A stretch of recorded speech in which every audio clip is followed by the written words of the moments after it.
കുഞ്ഞിച്ച സുഹൃത്തുക്കളെ, ഞാൻ നിങ്ങളുടെ സ്വന്തം എക്സ്ട്രാ കോമിക്. ഇന്ന് നമ്മൾ എക്സ്പ്ലെയിൻ ചെയ്യാൻ പോകുന്നത് ബ്ലാക്ക് ലോന്റെ ചാപ്റ്റർ 303 ആയിരിക്കും. സോ കഴിഞ്ഞ വീഡിയോയിൽ കറക്റ്റായിട്ട് ഉത്തരം പറഞ്ഞ 4 പേരുടെ പേരുകളാണ് നിങ്ങളിപ്പോൾ സ്ക്രീനിൽ കണ്ടുകൊണ്ടിരിക്കുന്നത്. ഇതേപോലെ നിങ്ങളുടെ പേര് ഞാൻ മെൻഷൻ ചെയ്യണമെന്നുണ്ടെങ്കിൽ ഞാൻ ചോദിക്കുന്ന ചോദ്യത്തിന് കറക്റ്റായിട്ട് ഉത്തരം പറഞ്ഞാൽ മാത്രം മതി. പിന്നെ നിങ്ങൾ ഈ വീഡിയോ ആദ്യമായിട്ടാണ് കാണുന്നതെങ്കിൽ സബ് ചെയ്യാൻ മറക്കണ്ട. അതേപോലെ തന്നെ പ്രീവിയസ് ആയിട്ടുള്ള എല്ലാ വീഡിയോസും കാണാനും മറക്കണ്ട. അങ്ങനെ ചാപ്റ്റർ തുടങ്ങാൻ നേരത്ത് നമ്മുടെ നോയിലിനെ പിടിച്ചോണ്ടിരിക്കുകയാണ്. പുള്ളിക്കാരനായിട്ട് നന്നായിട്ട് പേടിച്ച് വിറച്ചിരിക്കുകയാണ്. അതേസമയം പുള്ളിക്കാരന്റെ അമ്മ അവിടെ താഴെ വീണ് കിടപ്പുണ്ട്. പുള്ളിക്കാരന് ഒന്നും തന്നെ ചെയ്യാനും പറ്റുന്നില്ല. കേസ് വാൻഡ്രിക് സ്പെല്ലി എന്റെ അമ്മയുടെ മേത്തേറ്റപ്പോൾ അവിടെ രണ്ടാമതൊരു എഫക്റ്റ് കൂടെ ഉണ്ടായിരുന്നു. അതായത് ഞാൻ മെഗിക്കുളയുടെ കാര്യം ആരോടെങ്കിലും ഒന്ന് പറഞ്ഞു കഴിഞ്ഞാൽ അതെന്റെ അമ്മയുടെ മരണത്തിന് കാരണമാകും. അത് മാത്രമല്ല, ഞാനിത് ആരോടെങ്കിലും പറഞ്ഞാൽ അവരുടെ മേത്തും ഈ ഒരു കേസ് ഉണ്ടാകും. ഇത് ഒരു ഡിസീസ് പോലെ ഇങ്ങനെ പടർന്നുകൊണ്ടേയിരിക്കും. അതുകൊണ്ട് തന്നെ എനിക്ക് ആരോടും പറയാൻ കഴിഞ്ഞില്ല. എനിക്ക് എന്റെ അമ്മേനെ എങ്ങനെയെങ്കിലും ഒന്ന് രക്ഷിക്കണമെന്നുണ്ടായിരുന്നു. അതുകൊണ്ട് തന്നെ ഈ കേസ് ബ്രേക്ക് ചെയ്യാനുള്ള പല വഴികളും ഞാൻ നോക്കിയിരുന്നു. പക്ഷെ ഒന്നും തന്നെ ബലപ്പെട്ടില്ല. നോസലെ, മതിയാടാ, നീ ഇനി ഇതേപോലെ പോയി കഴിഞ്ഞാൽ അത് നിന്റെ ജീവന് തന്നെ വലിയ ആപത്തായി മാറും. അതുകൊണ്ട്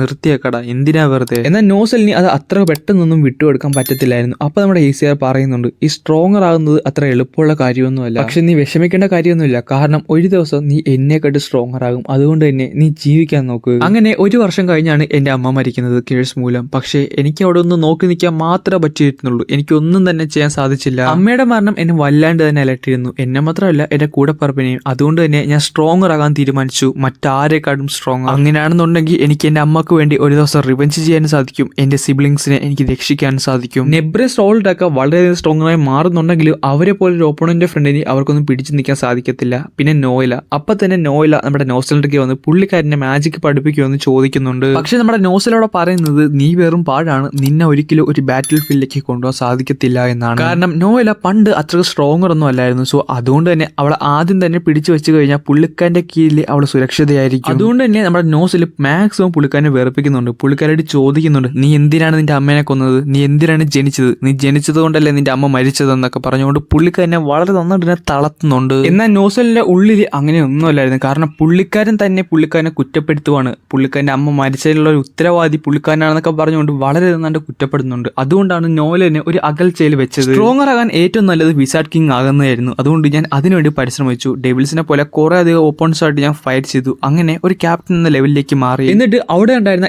എല്ലാവരോടും പുള്ളിക്കാരൻ നന്ദി പറയുന്നുണ്ട്. നമ്മുടെ ഷാർലറ്റും റില്ലും ആസ്റ്റയും ഗാജയും ലക്കിനോടും എല്ലാവരോടും. മെഗിക്കോളൊക്കെ നമ്മൾ വീണ്ടും കണ്ടുമുട്ടിയെന്നും പറഞ്ഞുകൊണ്ട് പുള്ളിക്കാരന്റെ എല്ലാ പവേഴ്സും ഒരു അറ്റാക്കിലേക്ക് മാറ്റി വെച്ച് നമ്മുടെ മെഗിക്കുള്ളനെ അറ്റാക്ക് ചെയ്യും. ഇതാണ് ഒരു ടച്ചിങ് റീയൂണിയൻ. എന്നോട് ക്ഷമിക്കുക, ഞങ്ങൾ ഡെവിൾസിന് ഇതേപോലത്തെ ഇമോഷൻസ് ഒന്നും ഇല്ലാത്തതുകൊണ്ട് നിന്റെ ദേഷ്യവും സങ്കടമൊന്നും എനിക്ക് മനസ്സിലാകുന്നില്ല. ഇത് കേട്ടത് നമ്മുടെ നോസലിന് ഭയങ്കര ദേഷ്യം വന്ന് പുള്ളിക്കാരന്റെ അമ്മേനെയും വിചാരിച്ചുകൊണ്ട് നമ്മുടെ മെഗിക്കുള്ളനെ ഫുൾ ഒരു അറ്റാക്ക് ചെയ്യും. മെഗിക്കുളയുടെ ശരീരം ഫുള്ളി തന്നെ നശിച്ചു പോയിട്ടുണ്ടെങ്കിലും പുള്ളിക്കാരുടെ ഹേട്ട്, അതായത് ഒരു സുപ്രീം ഡെവിലിന്റെ ഹേട്ട് നശിച്ചില്ലായിരുന്നു. അത് നമ്മുടെ നോസലിന് പോലും ഒന്നും തന്നെ ചെയ്യാൻ സാധിച്ചില്ല. എന്നാൽ പെട്ടെന്ന് അവിടേക്ക് നമ്മുടെ നോയില വന്നിട്ട് മെഗിക്കുളോടൊക്കെ പറയുന്നുണ്ട്, ഞങ്ങൾ മനുഷ്യർ അവസാനം ഒരു സുപ്രീം ഡെവിലായ നിന്നെ ഡിഫീറ്റ് ചെയ്തെന്ന് പറഞ്ഞുകൊണ്ട് പുള്ളിക്കാരുടെ ഹൃദയം 2ആയിട്ട് വെട്ടിക്കളയും. മെഗിക്കുള പൂർണ്ണമായിട്ടും ഡിഫീറ്റ് ആയി കഴിഞ്ഞു. പക്ഷെ പുള്ളിക്കാരി അപ്പൊ പറയുന്ന ഒരു കാര്യമുണ്ട്, അതായത് മനുഷ്യരുടെ സ്ട്രെങ്ത് പുള്ളിക്കാരി മിസ്ജഡ്ജ് ചെയ്തതിന്റെ പ്രശ്നമാണിത്.